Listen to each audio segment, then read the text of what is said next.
இது சட்டத்தின் மறைக்கப்பட்ட பகுதிகள். The Secrets of Law.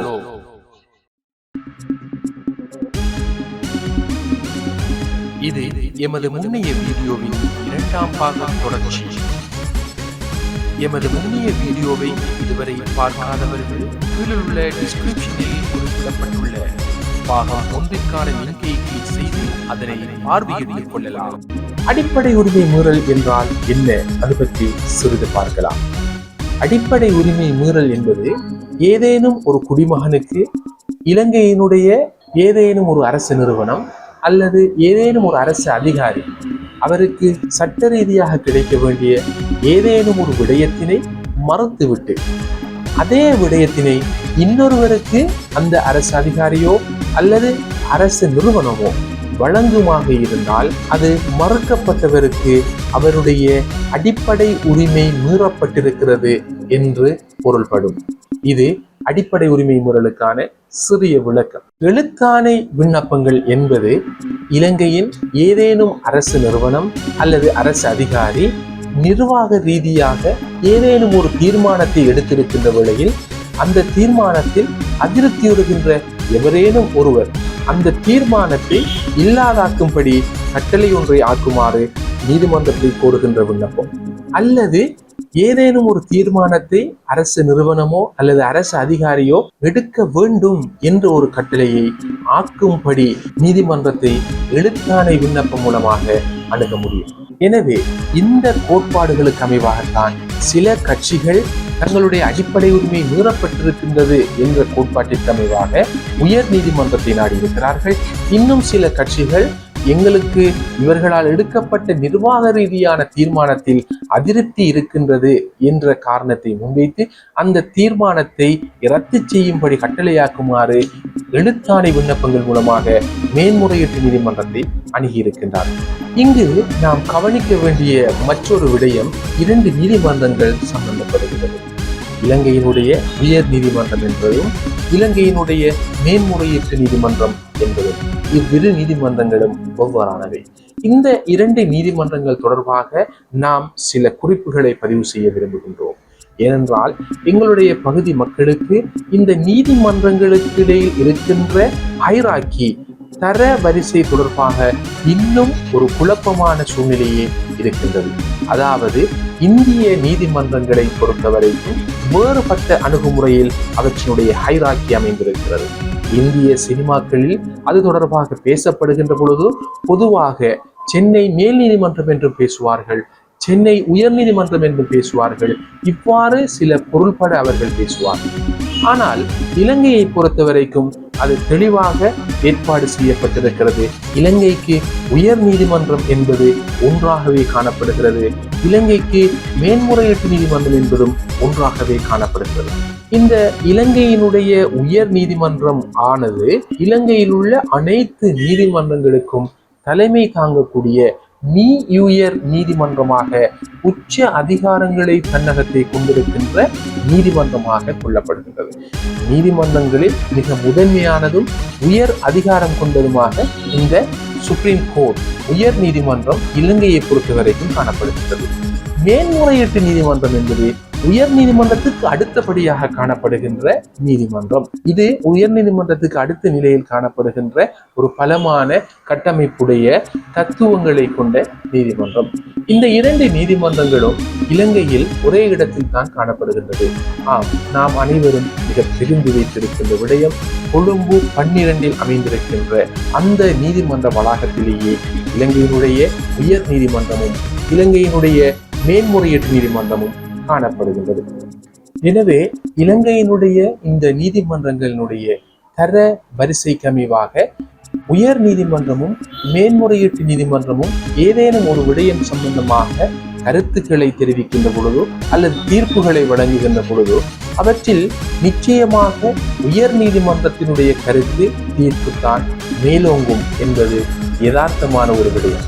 எனவே இந்த இரண்டு நீதிமன்றங்களும் இலங்கையின் தலைநகரில் மாத்திரமே அமைந்திருக்கின்ற காரணத்தினால் இந்த இரண்டு நீதிமன்றங்களுக்கும் உரித்தாக்கப்பட்டுள்ள தத்துவங்கள் மீது அதனை நிவாரணமாக எவரேனும் பெற விரும்பினால் அவர் இலங்கையில் எந்த பாகத்தில் இருந்தாலும் தலைநகரில் உள்ள அந்த உயர் நீதிமன்றத்திலோ அல்லது மேன்முறையீட்டு நீதிமன்றத்திலோ தான் அவருக்கான நிவாரணத்தை தேடி வழக்கு தொடர முடியும் என்ற ஒரு ஏற்பாடு ஆரம்பத்தில் காணப்பட்டிருந்தது. இதில் இருக்கின்ற நடைமுறை சிக்கல்களை கருத்தில் கொண்டு, அதாவது வெளி மாவட்டங்களிலிருந்து தூர பிரதேசங்களிலிருந்து ஏதேனும் ஒரு விடயத்துக்காக நீதி தேடி நிவாரணம் தேடி ஒருவர் கொழும்புக்கு சென்றுதான் அதை பெற வேண்டும் என்றிருந்தால் அது நடைமுறை சிக்கல்கள் பலவற்றை தோற்றுவிக்கக்கூடியது.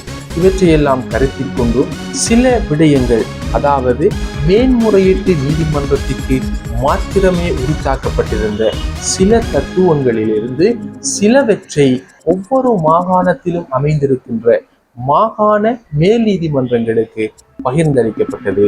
இது இலங்கை அரசியல் அமைப்பினுடைய 13வது திருத்தச் சட்டத்தின் மூலமாக 154 உறுப்புரைக்கு அமைவாக வழங்கப்பட்ட ஒரு ஏற்பாடாகும்.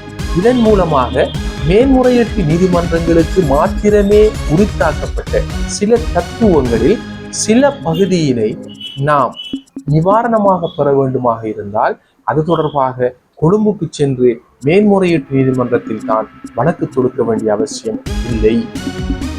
மாகாணங்களில் இருக்கின்ற மேல் நீதிமன்றங்களில் அந்த வழக்கினை தொடுத்து அந்த நிவாரணங்களை பெற்றுக்கொள்ள முடியும். இவற்றில் மாகாண மேல் நீதிமன்றங்களுக்கு என்ன வகையான அதிகாரங்கள் பகிர்ந்தளிக்கப்பட்டது என்பது பற்றி அதே 13வது திருத்தச் சட்டத்தில் ஏற்பாடு செய்யப்பட்டிருக்கிறது. அதாவது அதிகாரங்களில் சிலவை மத்திய அரசாங்கத்துக்குரிய அதிகாரங்களாகவும் சில அதிகாரங்கள் மாகாண சபைக்குரிய அதிகாரங்களாகவும் நிரல்படுத்தப்பட்டிருந்தது. அவற்றிலே மாகாண சபைக்கு கீழ் உரித்தாக்கப்பட்டிருந்த அந்த அதிகாரத்திற்கு கீழ் வருகின்ற ஏதேனும் ஒரு அரசு நிறுவனம் அல்லது ஏதேனும் ஒரு அரசு அதிகாரியினுடைய விடயம் தொடர்பாக மேன்முறையீட்டு நீதிமன்றத்திற்கு ஒருவர் நிவாரணம் தேடி செல்ல வேண்டிய விடயங்களில் மாகாண மேல் நீதிமன்றங்களில் அதற்கான வழக்கினை அவர் தாக்கல் செய்து அந்த நீதிமன்றத்தினூடாக அவருடைய நிவாரணத்தை பெற்றுக் கொள்ளலாம் என்றுதான் அது ஏற்பாடு செய்தது. மாகாண மேல் நீதிமன்றங்கள் என்று வருகின்ற பொழுது கிழக்கு மாகாணத்தை பொறுத்தவரைக்கும் அம்பாறையில் அமைந்திருக்கின்ற மாகாண மேல் நீதிமன்றம், கல்முனையில் அமைந்திருக்கின்ற மாகாண மேல் நீதிமன்றம், மட்டக்களப்பு மாகாண மேல் நீதிமன்றம், திருகோணமலை மாகாண மேல் நீதிமன்றம் என்று 4 மாகாண மேல் நீதிமன்றங்கள் கிழக்கு மாகாணத்தில் அமைந்திருக்கிறது. வடக்கு மாகாணத்தை பொறுத்தவரைக்கும் யாழ்ப்பாணத்து மாகாண மேல் நீதிமன்றம், வவுனியா மாகாண மேல் நீதிமன்றம், மன்னார் மாகாண மேல் நீதிமன்றம் என்று அங்கும் மாகாண மேல் நீதிமன்றங்கள் காணப்படுகின்றன. எழுத்தாணை விண்ணப்பங்களை பொறுத்தவரைக்கும் எழுத்தாணை சம்பந்தமாக அரசியல் அமைப்பினுடைய உறுப்புரை 140 இலங்கையினுடைய மேன்முறையீட்டு நீதிமன்றத்திற்கே அதற்கான தத்துவத்தை வழங்கியிருந்தது. ஆனால் அரசியல் அமைப்பினுடைய 13வது திருத்தச் சட்டத்துக்கு அமைவாக சாதிக்கப்பட்ட மாகாண மேல் நீதிமன்றங்களிலும் அத்தகைய எழுத்தாணை மனுக்களை தாக்கல் செய்ய முடியும் என்று ஏற்பாடு செய்யப்பட்டிருக்கிறது.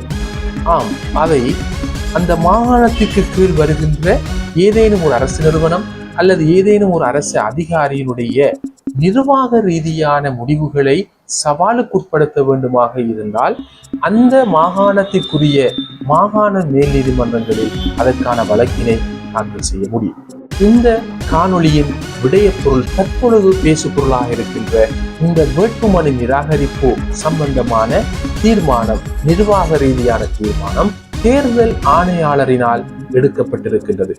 எனவே இங்கு நாம் பார்க்க வேண்டிய விடயம், தேர்தல் ஆணையாளர் என்பவர் ஒரு மாகாணத்திற்கு சொந்தமான ஒரு அதிகாரியா அல்லது இலங்கை முழுவதிலும் உள்ள அனைத்து மாகாணங்களுக்கும் சொந்தமான அதிகாரியா? நிச்சயமாக நாம் சொல்கின்றோம், அவர் தேசிய ரீதியில் சொந்தமான மத்திய அரசாங்கத்திற்குறித்தான அதிகாரங்களை கொண்ட ஒரு அதிகாரி.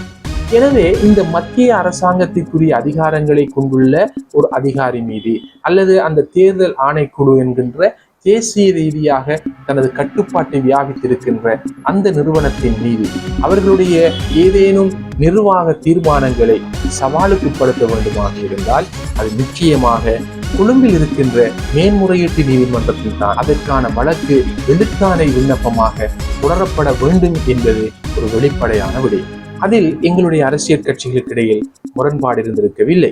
எழுத்தாணை விண்ணப்பங்களை கொழும்பில் இருக்கின்ற மேன்முறையீட்டு நீதிமன்றத்தில் தான் தாக்கல் செய்திருக்கிறார்கள். இந்த விடயத்தில் பெரும்பான்மையான அரசியல் கட்சிகள் மேன்முறையீட்டு நீதிமன்றத்தை நாடி அவர்களுக்குரிய நிவாரணத்தை எழுத்தாணை விண்ணப்பங்கள் மூலமாக கோரியிருந்தார்கள். ஆனால் சில அரசியல் கட்சிகள், ஸ்ரீலங்கா முஸ்லிம் காங்கிரஸ் கட்சி உட்பட இன்னும் சில அரசியல் கட்சிகள் அவர்களுக்குரிய இந்த வேட்புமனு நிராகரிக்கப்பட்ட விடயத்தினை இலங்கையினுடைய உயர் நீதிமன்றத்துக்கு சென்று அவர்களுடைய அடிப்படை உரிமை மீறப்பட்டதாக கூறி வழக்கு தாக்கல் செய்திருக்கிறார்கள்.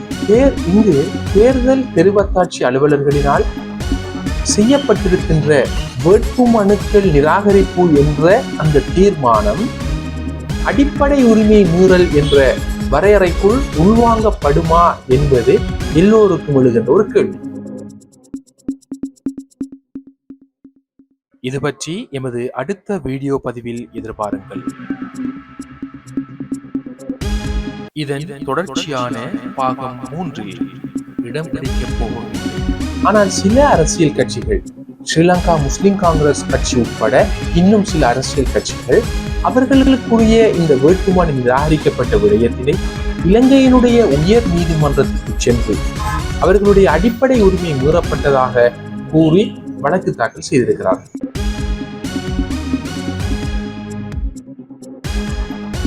2025 ஆண்டினுடைய 1ஆம் இலக்க திருத்தச் சட்டங்கள் என்பது இந்த உள்ளூராட்சி மன்ற தேர்தல் சட்டத்தில் முக்கியமான திருத்தங்களை கொண்டு வந்திருந்தது.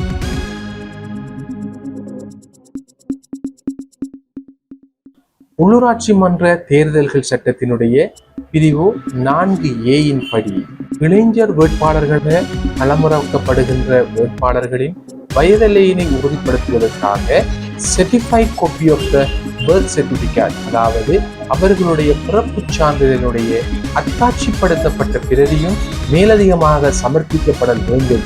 அவ்வாறு அந்த அத்தாட்சிப்படுத்தப்பட்ட பிரதி இல்லாத சந்தர்ப்பத்தில் அவற்றை குறிப்பிட்டு சத்திய ஓலை ஒன்றோ இவருடைய வயதை உறுதிப்படுத்தும் வகையில் தயாரிக்கப்பட்டு சமர்ப்பிக்கப்பட வேண்டும் என்று அந்த சட்டம் ஏற்பாடு செய்துள்ளது. இதில் சர்டிஃபைட் காப்பி என்பது யாரினால் சர்டிஃபை பண்ணப்பட வேண்டும், யாரினால் அத்தாட்சிப்படுத்தப்பட வேண்டும் என்று ஏற்பாடு செய்யப்பட்டிருக்கவில்லை.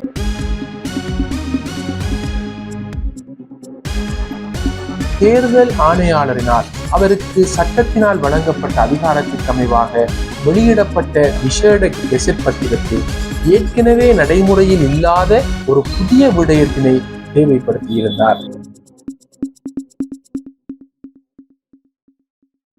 இங்கு இந்த வேட்புமனுக்கள் நிராகரிக்கப்பட்டமைக்காக ஏன் இந்த அரசியல் கட்சிகள் அல்லது சுயேட்சை குழுக்கள் நீதிமன்றத்தை நாட வேண்டும் என்பதுதான் ஆராயப்பட வேண்டிய பகுதி.